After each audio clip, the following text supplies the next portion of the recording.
Have you ever looked into the eyes of someone close to you and felt nothing but emptiness? As if you're looking, but not really seeing. As if you're being heard, but not truly listened to. As if you're physically close, yet floating in a vacuum. Sometimes it's a parent, sometimes a spouse, sometimes a child, a sibling, someone we deeply care about. And a strange feeling begins to grow inside, as if there is no soul behind those eyes, as if they're simply playing a role, as if their existence is mechanical, without light, without depth, without truth. The world isn't as simple as we'd like to believe. In esoteric teachings, ancient spiritual texts, and metaphysical traditions, one truth has echoed for ages. Not everyone we call human is truly connected to a soul. Some bodies are merely vessels. Some carry foreign programs, and some aren't alive in the way we understand life. They're simply props in the grand theater we call existence. The most unsettling part?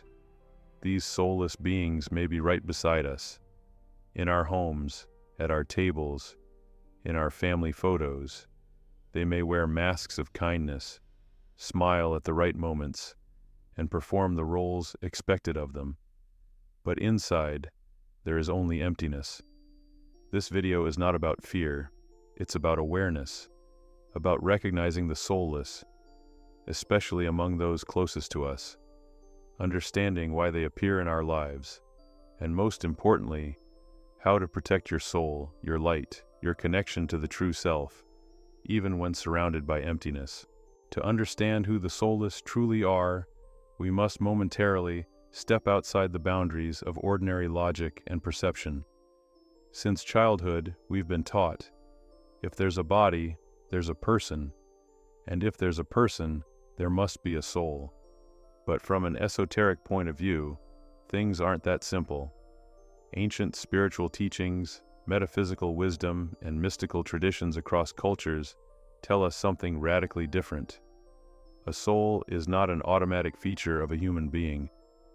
Not every body is inhabited by a soul.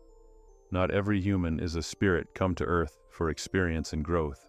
So, who are the soulless? Some are what mystics call empty shells. People who, on the outside, appear completely normal. They have jobs, families, manners, even intelligence. But behind the facade, there's nothing. No true I inside, no spark of spirit. They function like biological robots, following scripts and patterns, running on pre-programmed behaviors. Another type includes those whose soul has left. This can happen due to extreme trauma, deep addiction, prolonged violence, or complete disconnection from the light. Sometimes the soul begins to withdraw gradually, especially when someone repeatedly denies their inner truth, runs from feeling, and refuses to face themselves. They may look alive, even normal, but they're no longer connected to their essence. There's also a more mysterious category, beings that were never ensouled to begin with. Esoteric traditions speak of entities inserted into this reality like background characters, sometimes referred to as placeholders, system tools, shadows, or collective constructs. They're not here to evolve, feel, or awaken. Their role is to maintain structure, fulfill a function, or play out programmed interactions. They have no connection to a higher self.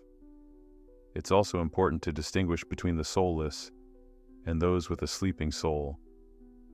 A sleeping soul means there is light within, but it's buried under fear, habits, past wounds, or karmic weight. Such people often evoke compassion. You can feel them, as if through thick glass. The soul is there, just dormant. With love, support, or awakening experiences, it may re-emerge. But the soulless? There's nothing to reach. No matter how much you try, you hit a void. It's like speaking to a wall, and this is hard to accept, especially when that person has been close to you for years, maybe your whole life. But the truth is, soulless beings exist, and there are more of them than we dare to imagine. Why do they appear in our families, in our lives, right beside us? When someone first realizes that a soulless being is close to them, the initial reaction is often shock. Then comes pain. How could this be? Why this person? Why in my family? Why in my life? But from the soul's perspective, nothing happens by accident. Before incarnation, the soul chooses its environment. It agrees to certain storylines, encounters, and challenges, including the presence of soulless beings nearby. It may sound unsettling, but in truth, this is part of a deeper spiritual design.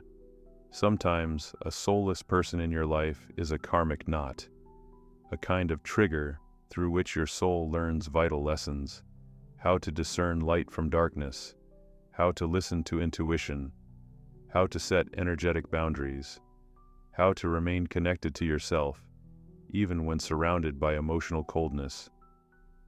The soul comes to know itself through contrast, and when it stands beside emptiness, falsehood, or the absence of love, that's when your inner sun begins to shine the brightest. Without these encounters, we might never realize who we truly are.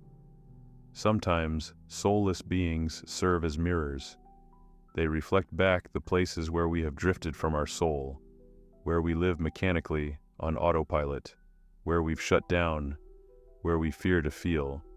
Through them, we're given a glimpse of our own spiritual stagnation and a chance to wake up. And sometimes, they are simply guardians of the threshold, placed at the boundary between sleep and awakening. If we can recognize them for what they are, walk past them, and still preserve our light, then we are ready to step deeper into truth, higher in consciousness, closer to the divine. Yes, this can be painful, especially when the soulless one is a parent, a spouse, someone you've loved. But understanding the true nature of this experience gives you strength. This is not a personal tragedy. It is a spiritual choice, a choice to see, a choice to stay awake, a choice to be alive. Among those who merely imitate life, a soul living near the soulless is like a candle in the darkness. And even if the shadows are thick and heavy, one flame can still change everything. When a soulless being enters our life, it's not the mind that senses it first. It's the soul, not through logic or reason, but through a deep inner knowing. You might not understand what's happening at first, but something inside starts to tighten. You feel a strange coldness, an artificial tension, as if you're not with a person, but with something else, something pretending to be alive. One of the clearest signs is the eyes. In a truly alive person, the soul always shows through the eyes. There's light, warmth, presence. Even when someone is in pain, their eyes remain alive. But the soulless, their gaze is different, cold, glassy, mechanical. They might look directly at you, yet you feel no one is really there. It's like staring into a hollow space and finding nothing on the other side. That emptiness continues into a total lack of empathy. You might open up, share your pain, hope for comfort, but they offer no real response. At best, a dry or generic reply, or they change the subject entirely. They don't feel your sorrow, not because they're heartless, but because they're incapable of feeling. They don't have the inner mechanism for it. Even their speech often feels strange, flat, repetitive, robotic, as if they're not speaking, but playing back a pre-recorded script. It's subtle at first, but eventually you notice. They talk in cliches, repeat the same lines. There's no depth, no authenticity. You sense the emptiness behind their words. They're not speaking from the heart, because they don't know what it means to feel from the heart. And this is why lying comes so easily to them. Without inner conflict, without guilt, they can lie with perfect confidence, as if it's not even a question of ethics. And that can be terrifying, because you realize this is someone without a conscience in the spiritual sense. No inner compass, no quiet voice of truth that whispers within the living. They act by advantage, by logic, by instruction. That's it. Try to form a deep relationship with someone like this, and you'll meet emotional coldness. They may speak of love, perform gestures, seem attentive, but it all feels like a performance, a role, a show. You don't feel a real soul-to-soul connection. Their love is conditional, transactional. There's no light in it. And if you were to disappear, they wouldn't grieve, wouldn't miss you, because to them, you're not a soul, you're a function. What's most unsettling is how they respond to suffering. The death of a loved one, an animal in pain, a crying child, and yet they remain unaffected. Or worse, they might smile, or show no awareness at all. It's not cruelty, it's absence. There is no inner response to the pain of others. Where compassion arises in a true soul, there is only silence. And finally, there's something beyond words. Something you feel with every fiber of your being, the presence of emptiness. You may not be able to explain it, but around them, your energy drops. You feel uneasy, drained, anxious. It's as if you're losing yourself, as if your own light begins to dim. This is the ultimate sign. The soul always knows what it's standing next to. And if you feel that emptiness, trust yourself. Don't dismiss it as fatigue or imagination. Intuition doesn't lie. Of course, not everyone with a cold stare or distant words is soulless.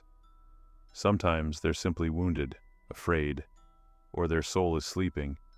But when the signs add up, when there are many, when they repeat, and when your gut is screaming, listen, you may not be looking at a human being, but at something that never had a soul to begin with. Everything we've spoken about isn't just abstract theory. This isn't armchair philosophy or mystical speculation for the curious. It's real, and more often than not, it shows up not out there, but right here, in our families. Where we expect warmth, connection, and support, we may find coldness. Where we long for safety, we encounter emptiness. Why? Because the family is where the soul undergoes its deepest lessons. It's through our closest bonds that we come to understand who we are and who stands before us. Maybe you remember your childhood and the absence of comfort. No hugs, no kind words. Even when you cried, your mother or father remained distant, cold. You tried to be good, to earn love, to be pleasing. But no matter how hard you tried, there was no true response. And so, you grew up believing something was wrong with you.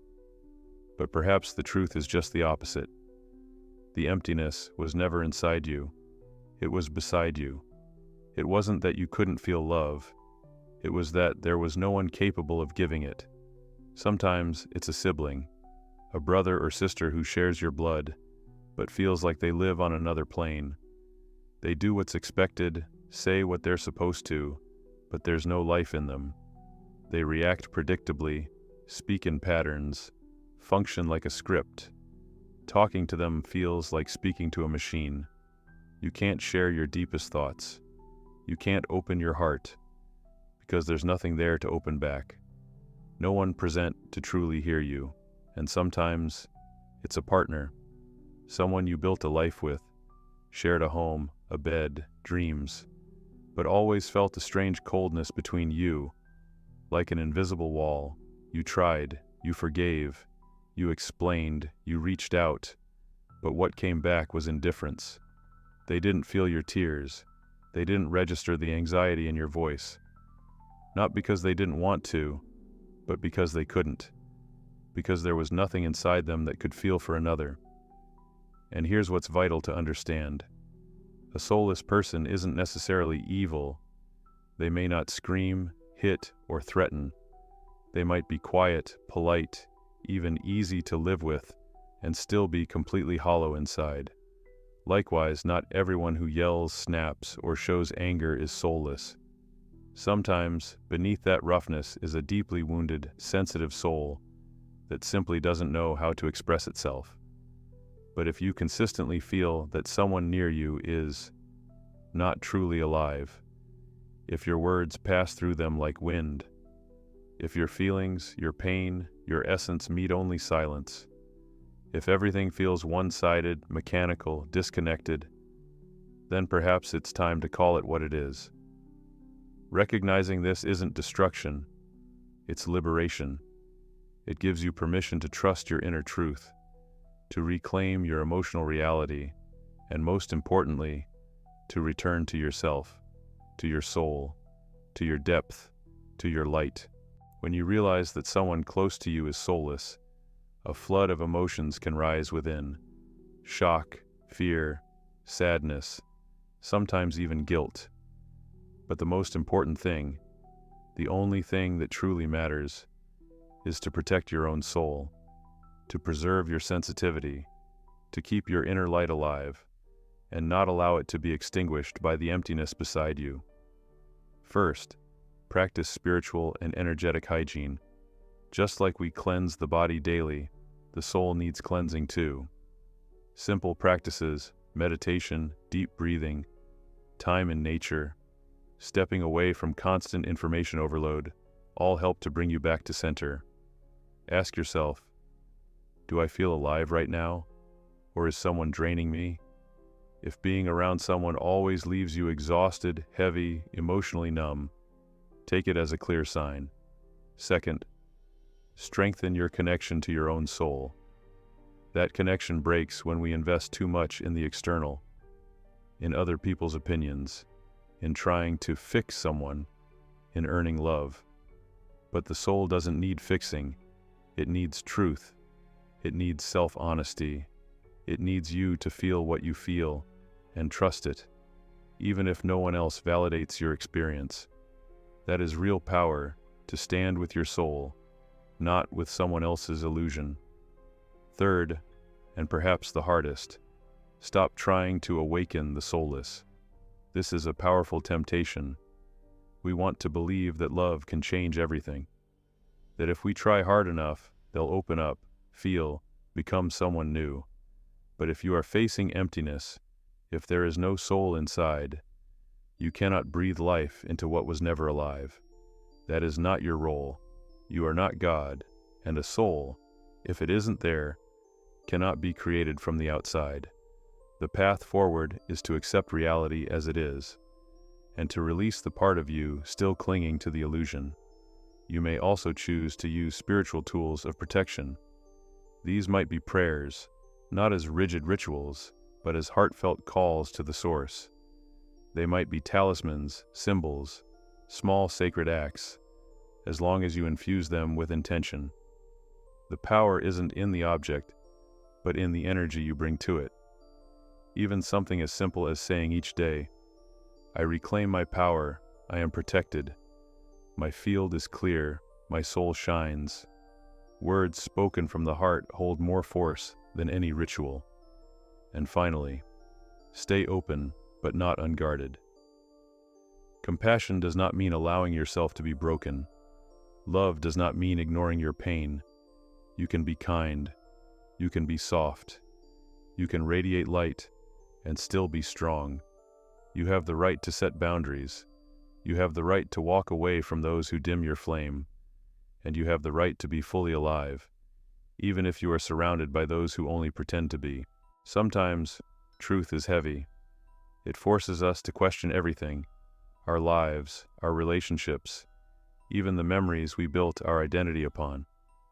It reveals that what we once called love may have been a performance, that what we thought was family was simply a stage, where we were learning to become ourselves. But within that realization lies a profound freedom, because when you finally see who's truly beside you, you also begin to see who you really are. When you recognize the soulless, you begin to cherish your own soul, its warmth, its depth, its sacred ability to feel, to believe, to love.